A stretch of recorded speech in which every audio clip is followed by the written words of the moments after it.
Hi. ஒரு 20 வயசுக்கு மேலே தான் பசங்களுக்கு தோணும், அப்போ தான் இவ்வளோ நாள் வீட்டை பார்த்துக்கிட்டாரு, இப்போ ரொம்ப டயர்டாகிறாரு, ஆனால் கேட்டாலும் எதுவுமே சொல்ல மாட்டுறாரு அப்படின்னு.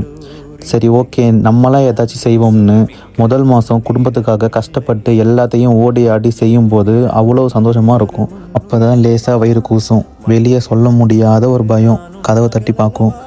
ஒரு சாதாரண குடும்பத்தில் அப்பாவோட வருமானத்தை மட்டுமே நம்பி 4-5 பேர் வாழுற ஒரு குடும்பத்தில் பிறந்த எல்லா பசங்களுக்குமே ஒரு நாள் கண்டிப்பாக புரிஞ்சிருக்கும். அது வரைக்கும் சிரித்து கலகலன்னு ஜாலியாக இருந்த பசங்கள்லாம் ரொம்ப சைலண்ட்டாக மாறத பார்ப்போம்.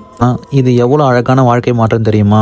ஒரு 50-60 வயசு ஆம்பளை ரொம்ப வயசாயிடுச்சு, டயர்டாக இருக்கு, ரிட்டையர் ஆகுற நேரம் வந்துடுச்சு அப்படின்ற பதட்டத்துலேயும் பயத்துலையும் இருக்கும்போது, அடுத்து யார் பார்த்துக்க போகிறா அப்படின்னு நினைக்கும்போது, இதோ நான் இருக்கேன் அப்படின்னு நிறைய குழப்பத்தோடையும் பயத்தோடையும் முதல் முறையாக 2 பேரும் நேசித்து கையை கொடுக்குற முதல் தருணம்.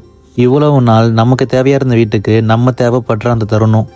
Please accept this with great happiness.